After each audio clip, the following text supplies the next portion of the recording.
Trevor, welcome back to the Beat the Odds of Business Wealth podcast. Glad to be here, man. Yeah, we got a lot of stuff happening. We shut down last episode and we thought, well, maybe no one's interested in Alberta separatism, and then tune in and clip the couple days later, 32,000 views and like 700 comments. So all right, keep the comments how we pissed a lot of people off and maybe educated a few. So that's the goal of this podcast, is to piss a lot of people off and educate a few. There we go. If we can accomplish those two things, we will have one. Our stated goal, right? And today we're going to review probably the most honest publication ever that the government of Canada has published in the last few years. I think it's the most honest one that they've. They're finally coming out with what's actually happening in Canada, and their projected outlook for our future. For our future, man. I've been yelling as loud as I can for anybody since 2022, and being called a conspiracy theorist. But now it's on the Government of Canada website. Exactly what I've been saying. So future looks bright, y'all. Future looks bright. Actually, it looks terrifying. But let's jump into this a little bit. See what we've got going on. Yeah. So we have this here, and this is from Service Canada. So it's on the Service Canada website. I'm pulling it. I haven't downloaded it. This isn't Photoshop. This is exactly what the government of Canada sees for our future lives in 2040. All right. And or sooner. Yeah. Or sooner. And so it's I like how they just ease you into it. It's like more snakes than ladders, as if it's some board game when you're growing up as a kid. It's just a few more snakes than ladders. A few more snakes than ladders is what they have. So, but nothing to be too worried about, folks. A few more snakes than ladders. All right. Okay. Yeah. And then we have pursuing post-secondary education is no longer considered a reliable path to social mobility. Shocking, right? That the arts degree and the Indigenous studies and a Bachelor of Science, without any other professional training, is not going to make money rain from the skies, right? Wow, you mean my lesbian dance theory degree isn't going to, get me a high-paying job? At Starbucks. At Starbucks. Oh, Starbucks, yes. It might be higher paying than some of the other stuff that you're going to see on this report. But Starbucks will go fully automated anyways. I mean, just the robots are taking over. Let's be honest. Well, they still need one person to manage the robots, so you just have to be the best Starbucks barista. Got to make can't just be any Starbucks barista. Got to make sure we have a diverse crew of robots. Technologically advanced, Starbucks barista, so you can manage the robots. But that's right. Let's keep going through it. So, all right. Owning a home is not a realistic goal for many. Owning a home. And I have been telling everyone this. Our parents bought houses with 6 years of median income. We buy houses with 16 years of median income. Our kids are going to buy houses with, wait for it, 60 years of median income. I'm telling you that is going to happen. So that means never. That means never. 60 years of median income is never. Yeah. Unfortunately, for many of them, it will be a stretch goal. It will not be a 2/3 of the population owning a home, right? And if they do own a home, it's going to be a 400 square foot condo, right? Mm-hmm. Or you'll be in government housing, converted shipping container, something like that, right? But you'll own it. You'll have a title, so. And you'll pay 38% property taxes on your shipping container lot, right? And don't forget your unrealized capital gains tax. Yeah, they'll tax that too. And then people see inheritance as the only reliable way to get ahead. This is what I've said. We preach this at the boot camp. If you are a parent, you have to care about this. Yeah. If you do not care about this, you are the same as the boomers that you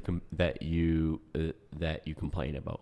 It's about the next generation. It is about the next generation. If you are a parent and you do not have an intergenerational wealth plan, it's I'm sorry, you're exactly the same as the generation before, because this is coming.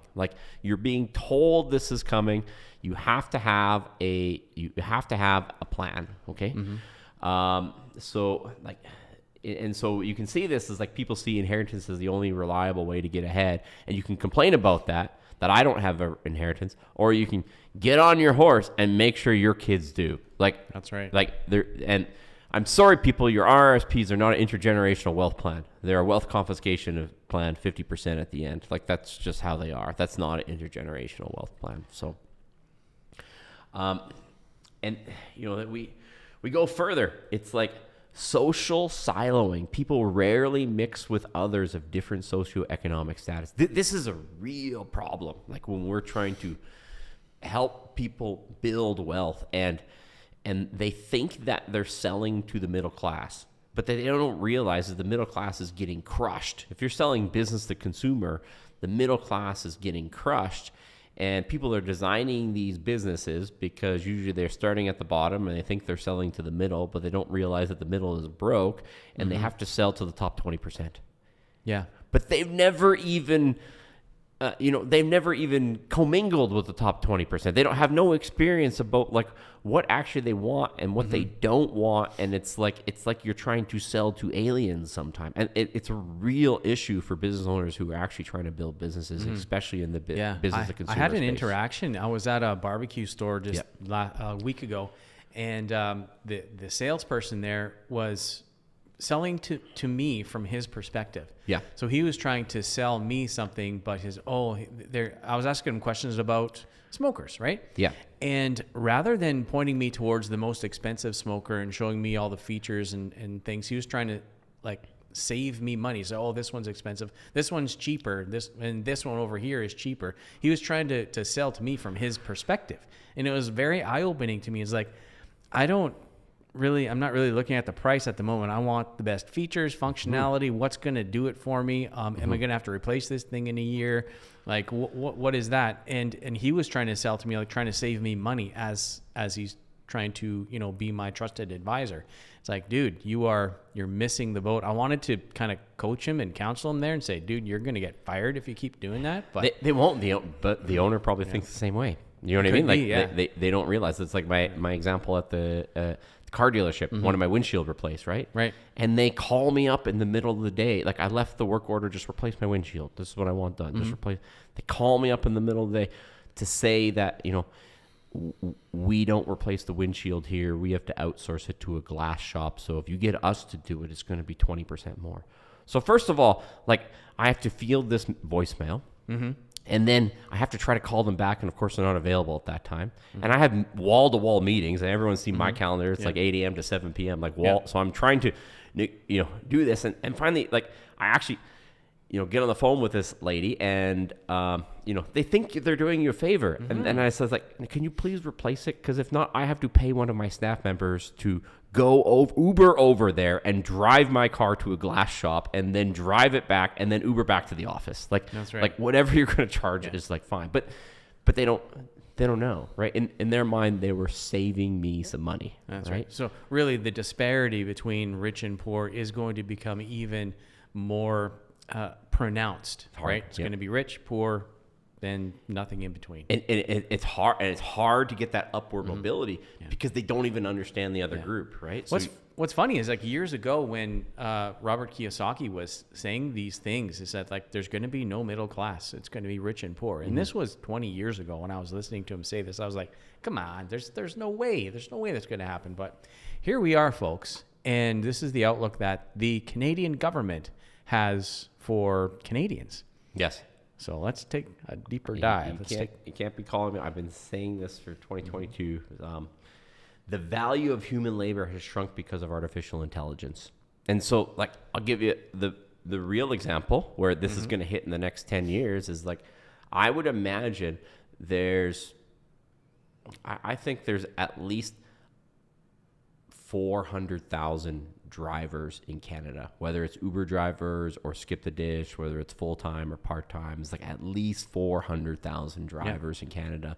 And, my recent trip to California, you see all the driverless cars. They have all the driverless cars that come and pick you up, and you're driving next to it, and you see it's like there's no one driving. It's got the camera on top, and you can call it, and it'll come pick you up. It's like hundreds of thousands of those people relying on those jobs will be irrelevant in the next 10 years.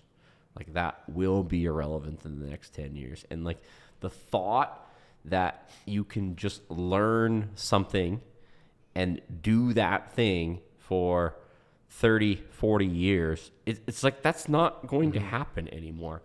It's only the people kind of at the top who are innovating, who can leverage the AI, are actually going to have any work. Like that's it, right? It's almost like the Industrial Revolution, where things went from, bespoke, handmade, handcrafted, very one-off, low production type of stuff to mass production in factories. Now it's going to the next level. I mean, and it's high up too, because it ties in with the last one, where if you're not, if you don't actually understand how to sell to the 20%, the lower quality stuff is the most likely to be outsourced. So you don't even understand what the top 20% wants, and you're just going to get cut off. You're just going to get run over by that, right? Like that is an outcome, and that thing is coming. That's just one example. Like there are millions of jobs that will be redundant. That is the case, right? And putting everyone on universal basic income is not an answer. Like if you understand how the monetary system works, it's like everything will just cost that much more. They can send you that money, sure, but it's like your purchasing power is not going to get better. It's going to get worse. Yeah, you're still going to be broke because the free money comes from somewhere. Like it gets printed, it gets made, it gets turned into something, but somebody at the end of the line has to pay for that good, has to pay for that work. Yeah. The Canadian economy could shrink or become less predictable.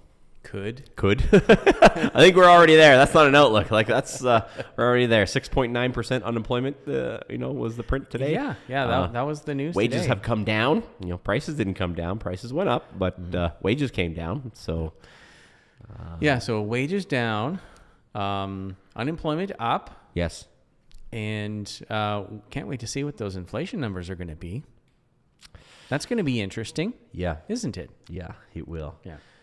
People's mental health may suffer. I think, obviously. Like they were sold a lie. Yeah. And most people will not actually understand it. They'll know that it's broken. They might even think it's their own fault, right?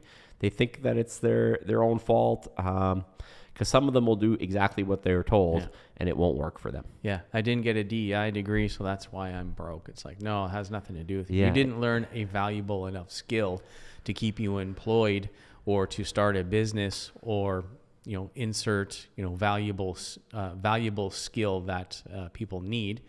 And that's why you're broke. That's why you're broke, right? Workers may seek greener pastures elsewhere. Not shocking. We're already looking. Yeah, seriously. I mean, people know, full disclosure, like I'm a Canadian citizen and a UAE resident. Like people know that I have UAE residency. It's my residency card sits in my pocket. It's like, of course I wouldn't have a backup at this point in the game, right? Like, why would I not have a backup at this point in the game? Like, why would I not have an office there? Like I saw the Rebel News thing the other day where Ezra went to Bermuda to look at Carney's office. Yeah. And it's like, am I supposed to be mad? Like, I mean, I don't have, billions of dollars, but someone could do the exact same thing on me. You know what I mean? Like they could be in another country and showing this is the Spurrell office overseas. Like, yeah, that exists. Like, I'm telling you, it exists. We talk about it openly. The clients know where we are. Office, like, where are you today? I'm in the Manila office, or I'm in the Dubai office, right? Or I'm in the Edmonton office or Vancouver office. It's like, that's like a thing. It's like people seek greener pastures elsewhere. Like that is a realistic thing that happens. And, people are just like the date of this report. This was in January. I need to tell people, like, you are not voting your way out of this. Like, I'm sorry. Like, this is the hardest part to see. It's like, you're not voting your way out of this. This is happening. The rate at which it happened is somewhat uncertain, but it is happening. No party comes to the table anymore with an actual solution to this. They all come with billion-dollar solutions to multi-trillion-dollar problems. They all come to the table with spending more money, spending more money that they don't have, that they haven't, developed, but just they created out of thin air for more social programs, more dependence upon the government, more free stuff, Why? Because they've completely crushed all of the production. They're not attracting any investment into Canada. They want to turn off all the oil and gas and have, all the net zero stuff, which basically means don't build anything ever, don't produce anything ever in Canada, because we want to make sure that it's clean and green. So all that investment goes to other jurisdictions. Like it's we're governed by retards. Sorry, but we are. And people like this one really hits. Like people might find alternative ways to meet their basic needs. Okay? Oh, here we go. So housing, food, childcare, healthcare cooperatives may become more common. This could ease the burdens on social services, but also challenge market-based businesses. Forms of person-to-person exchange of goods and services could become even more popular, reducing tax revenues. This is my favorite one. People may start to hunt, fish, and forage on public lands and waterways without reference to regulations. Small-scale agriculture could increase. So people are going to have to poach just to live. Down in the river valley. Yeah. So you're going to see them on the Vancouver Say Wall with their, their fishing line cast in the water. Like you're just like, this is going to happen, people. Like that this is an inevitability of the trajectory that we're on. Like we passed all the realistic milestones in 2022.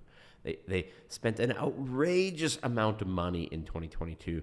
And the turning point for me was like, when I didn't see them dial back in the spending once the lockdowns ended, I knew it was over.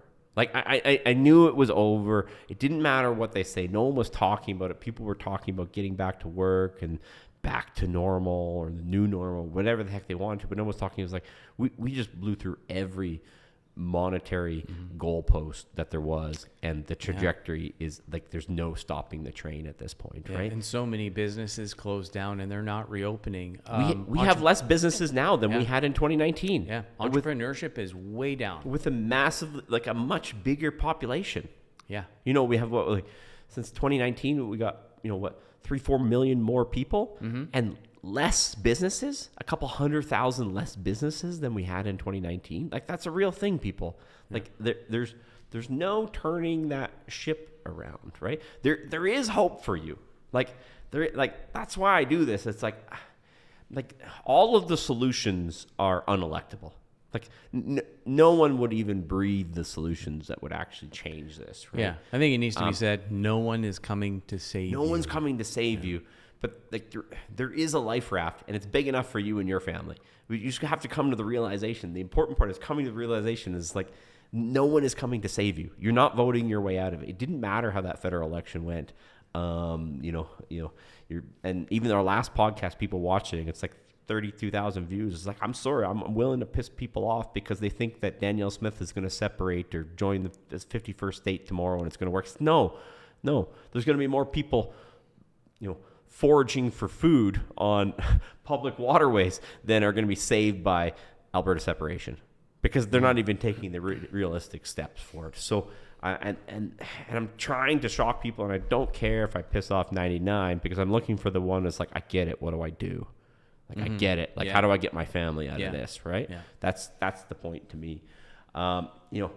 Governments may come to seem irrelevant if they cannot enforce basic regulations, or if people increasingly rely on grassroots solutions to meet basic needs. This is like so real for me, because we have the 4 offices. Like we have the office in Edmonton and Vancouver, and then we have Manila and Dubai. And when I go to Manila, it's like there are no rules.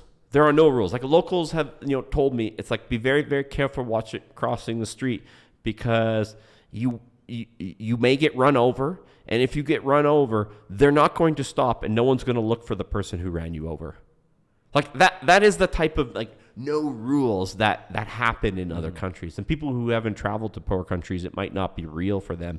It's like when you start asking about business regulations or setting up businesses or visas or stuff, it's like, you get like 100 different answers because no one knows the rules. Like, what the only rule is like, if they have what you need and you have enough money in your hand at the time you need it, they will give it to you.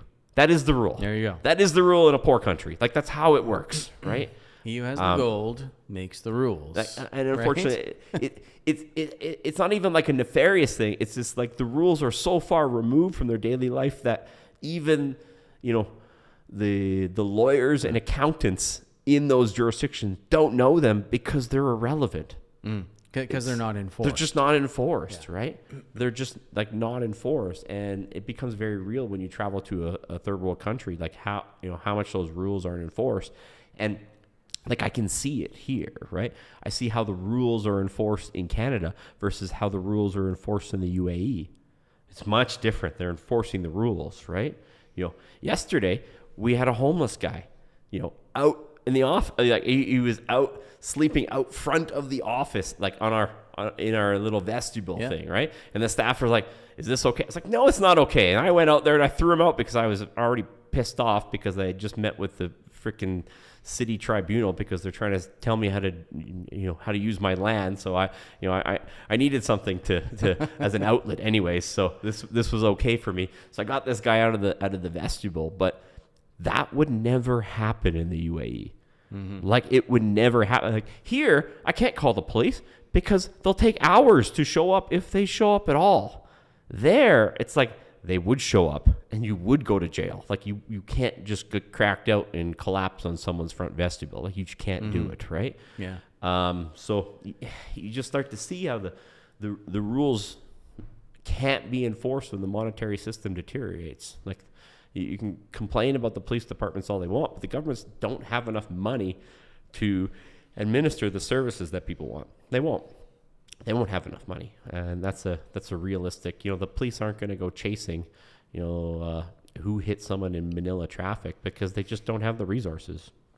They can't, right? So it's unfortunate. You might want it to be different, but it's just not different, right? So, this is the big one. Post-secondary education could become a stranded asset. So, as people realize that a lot of the post-secondary training is not a path to monetary success, they won't register in that. And then that entire administration who depends on those registrations and those tuitions, where do they go? They don't have a job. The governments will only prop them up for so long before they will cut or freeze the head counts. And you'll see these large universities, because let's face it, like, a lot of the programs offered at these universities, people aren't going to come out and have financial success because of them. No. And I mean, really, like, the bulk of the money that goes to these universities gets tied up in all the extra administrators. It's not really instructors, teachers, and programs. It's administrators and DI, watchdogs, and all of this other nonsense that really takes away from the education, raises up the prices of the tuition, and doesn't really improve the education at all. Like, it's crazy, and they deserve to go out of business because they suck. Right? Yes. Yeah. People may reject the system because they believe they've failed them. People who work hard but see little reward may look for others to blame. Some blame AI, big tech, CEOs, social media, unions, or capitalism. They could demand tighter regulations, tax penalties, or profound revisions of certain systems. Like, this is already happening. Like, you can see this in the rhetoric. Like, this is already happening. Whether people are blaming capitalism or the unions or the government, like they're just like the blame is just like they're almost too focused on blaming rather than solving. Yeah, personal responsibility versus blaming. Yeah. And some of that's our political reward system. If you can assign enough blame, you can win the election, even though you don't actually have a credible solution.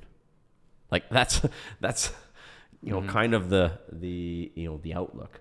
Some may blame the state. They may attack policies believed to favor older cohorts who benefited from the era of social mobility.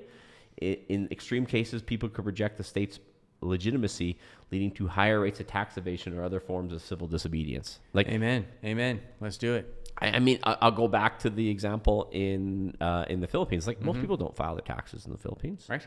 They don't, because they're basically debanked anyways. Like, it's only the upper echelon who would file their taxes because they actually have a hope of, getting a bank loan, right? It's not like there's a giant social safety net where they're going to get their their welfare check or their OAS or their CPP. It's like, that's not happening. So why would you file the taxes?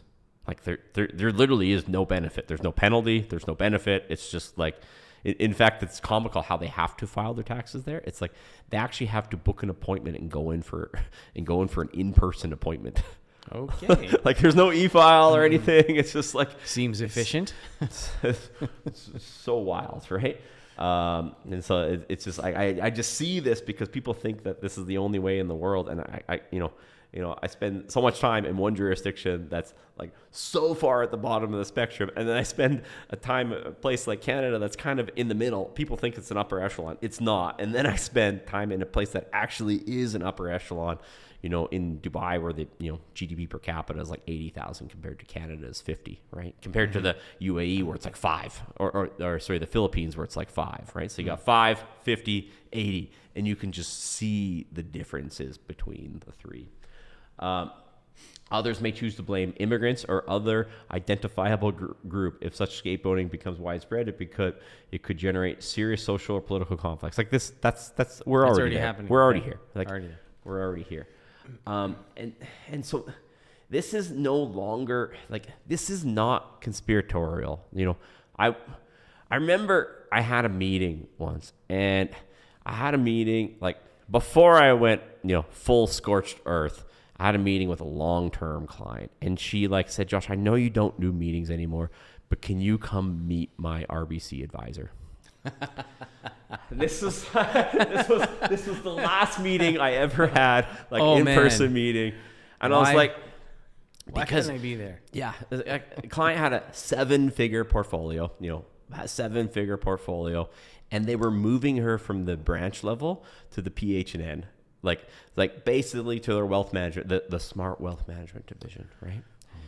And I told the wealth manager, I was like, look, you can tell me about all your accolades and your vacations and all the clients that you mentioned. You can name drop everything you want, but this client should have dividend paying stocks, gold, and Bitcoin. And I need you to do that. Don't buy these clients these ridiculous bonds that you want to buy them. That's it. It's like, well, we're going to be fluid with the market. It's like, no, that's what I think you should have, right? That's what you should have, right? And what did the advisor do? The advisor got them into their office, and, they assembled the 60-40 split with them. They bought no Bitcoin. They bought no gold, right? This is 2022, right? And what happens? The client comes back in 2024. She's like, Josh, you were right. I was like, yeah, I know I was right. I know I was right. I all of this was painfully obvious in 2022. It's we were just supposed to watch our governments pass all of the monetary milestones, any sort of reasonable goalpost, and pretend like it was normal. Just like we were supposed to pretend like it was normal when people were, on Zoom calls wearing masks because somehow that prevented COVID when you're wearing your mask on your Zoom call. I was just done pretending at that point. And the client took full control of their investments after that. I was like, heck yeah. She worked hard for that money, right? That's right. And this client, they would have been fine either way. She didn't have any kids. She would have been fine either way, but she deserved to live better. You know what I mean? Yeah. They're going to get you, 5-6% maybe. RBC balanced fund last 25 years is 4.4%. Look it up. Don't believe me. Just go look it up. 25 years they managed 4.4%. You could have bought ounces of gold for 10%. You could have bought just lumps of gold for 10%. And it was just so abundantly clear. And we're just, because they live in that echo chamber, those people who are working there, they're either too stupid, they've never looked outside, they've never listened to any else in the echo chamber, or they're too scared to say something because they're going to lose that job. I know how this works because I have advisors at big banks who are our clients who ask us for advice. I know this, right? Mm-hmm. I'm sure they won't tell you publicly, but I know who they are. And I see some of them, it's and what do they own? They don't buy any for their client, but they have some Bitcoin and gold for themselves. Mm-hmm. And they understand this system. We had one of our clients who was in the office today, he's, not today, it was 2 days ago. he's a chartered financial analyst, and he is he's a fixed income analyst for a municipality. I'm not going to say which municipality because he's pretty high up, right? So he's a chartered financial analyst. So his specialty is bonds. Mm-hmm. For his whole life, he's been a chartered financial analyst, and his specialty is bonds. And you know what? He doesn't own any, Trevor. He doesn't own any of. Let me guess. Bonds. Doesn't own any bonds. Of course, he doesn't own any bonds. He owns dividend-paying stocks because it's all a scam, and he knows it's a scam. And now he's retired. He's coming in his shorts, and I'm looking at it. We're talking about his portfolio, and we're talking about where interest rates are moving. I love meeting with the guy because he has a lot of insights on. But like it's just like that. That's it. I've talked to the guy before, and like we reminisce. I was like, you know how they didn't ever teach us anything in school about what happened before 1929. It's like, and he's like, yeah, no one's ever taught. I've never thought about that before. That like everything that we got taught in school was 1929. It's like, yeah, you might not want to look. And like for the most part, it's like you probably don't even see that much about what happened before 1971. Nope. You know what I mean? Like maybe you get from from 1929 forward, you get a little bit of a cursory overview, but most of the stuff it's just like from 1971, as if it's always been that way, and it hasn't. Yeah. Goes from Great Depression to the Great Depression. Don't worry, socialists saved us. Don't worry, won the war. Like don't ask any questions. Don't ask how they pumped the monetary supply before they crashed the market in 29. Like, don't worry. Don't talk about that. Don't talk about the increase in the M2 money supply from 1920 to 1929. It's like all of this stuff is like it's just well known, right? Mm-hmm. I should say it's well known, but it's easily identifiable when you actually take a zoomed out look and actually looked at what happened, where like it became painfully obvious. Like this is where your government's going to lead you. You're not voting out of this. Like you're not going to vote out of this because no one had it in their platforms of real solutions. Because I'm telling you, if people vocalized real solutions, it's unelectable. It's just unelectable. There's no way out because the real solutions would never win. The education, the average understanding of these issues is here that people would need, and the platform that they want is over here. Like they're just never gonna vote for it. So no politician will, if they actually do understand it, they won't vocalize these solutions because it's unelectable. Because like I know when I tell people this is like it's not popular. I don't really care because, I meet with 280 clients a year, and 40 of them I meet with every month, and 240 of them I meet with twice a year. And it doesn't matter to me. There's 40 million people in Canada. I'm not trying to get 51% of them to vote for me. No. It doesn't matter in my world. I just know that there's a life raft, and I know there's a certain enough amount of room on that life raft, and you can get your family on it, right? And that's what we're trying to do here. So like this needs to be a wake-up call, because when people are saying this, it's like this is not a conspiracy theory. It's on the Government of Canada website. Like they know it's coming. They know it's coming. You're not going to vote your way out of it. You got to put your family in the position to actually benefit from this, because there are ways to benefit from this insanity. Once you understand that there's no deviating from this path, that the fiscal dominance, the monetary situation is like there's no deviation from massive increases to the money supply. The path that you should take for your family starts to become much more clear. And it's the money goes from the people who work to the people who know how to borrow and invest. Yes. And it's the same thing. So once they start printing all this money, making it more available, then the asset prices go through the roof. So that's the only real avenue that you've got, folks. Yes. Right? And so I hope this is a wake-up call for some. It's like this is your wake-up call to spend less time arguing on Facebook about politicians who aren't going to get you out of this, and spend more time increasing your financial knowledge and actually making decisions, because you can't just like have knowledge. You have to execute on these decisions. Okay. And like once you get that knowledge, it's like you're probably going to come to the conclusion that RBC is not going to get you out of it either. That's the logical conclusion of this. So I hope that's helpful for someone. We appreciate people tuning in last time, and all the comments, the people, the good and the bad. You know, it's good that we're getting people talking about these issues, because that's the first step. You know, some of them have got to go through a little bit of denial before they get there. But if you're going through denial, it's like, take a look on the Government of Canada website. I'm not telling you anything different than the official source is telling you now. It's like, they're just not going to reference this page that much. That's right. Yeah. And, you know, it can't be all Pollyanna and everything's just going to be fine, Yep. because it's not. You That's have right. to do something, folks. And so we're locked in for the boot camp tomorrow. You know, sold right. out. That's been sold out for a while. Next boot camp's in November. You know, if you want to upload your knowledge, like, get on that wait list now, because that will, like, you know, I see the messages sometimes on the Instagrams. You got any more tickets? Like, no, I told you, like, over and over and over again that there'd be no tickets right of the event. Like, you got to get on the wait list, because it's an interactive event.